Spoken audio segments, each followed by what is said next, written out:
Welcome to Camden County College's online course facilitation training. This training is designed to assist faculty who are teaching an online class for the first time.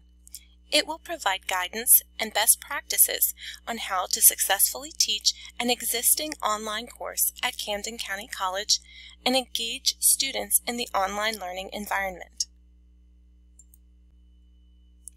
Perhaps the largest determining factor in whether an online instructor is successful is being organized.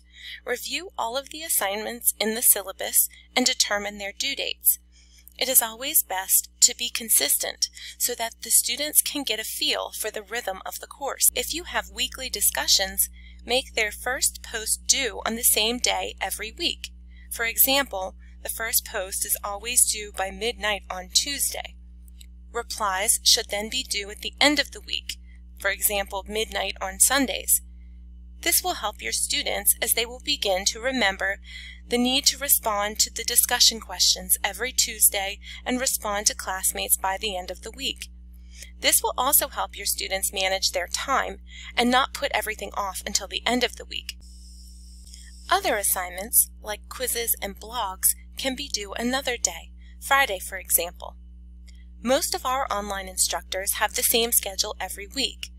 Response to discussion questions due on Tuesday, for instance, quizzes due on Friday, 2 replies to classmates in the weekly discussion due Sunday, as well as a weekly reflection due on Sunday. This spaces things out for students and provides a consistent schedule. Likewise, you should decide when you will grade student work.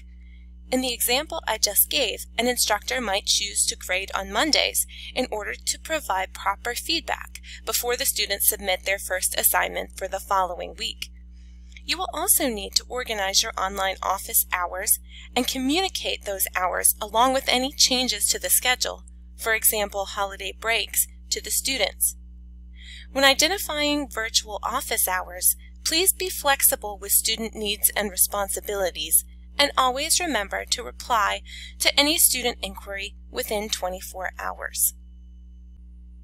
Successful online teaching begins with properly communicating expectations.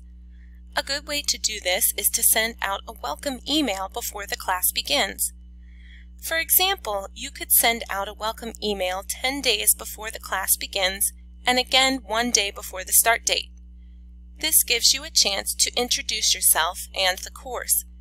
You can also use this email to inform the students of the nature of the course, what they will be learning and what they will be doing online, as well as what you expect of them as their instructor. These expectations can include your late work policy, how often you expect them to be online, what a good post and reply look like in the weekly discussion forums, how their grades are calculated, how the class is organized. Usually there is a module for every week of the course containing everything they need to do for the week, where they can go for help, and what the technical requirements are for the course. This last piece is important and should not be overlooked. Sometimes students think they can take an online course on a mobile device, and in most cases they cannot. Something else to keep in mind. Students are likely registering for these classes right up until the day the class starts. So you will want to also post the initial email somewhere in the course, for example in the orientation module, so that all can refer back to it.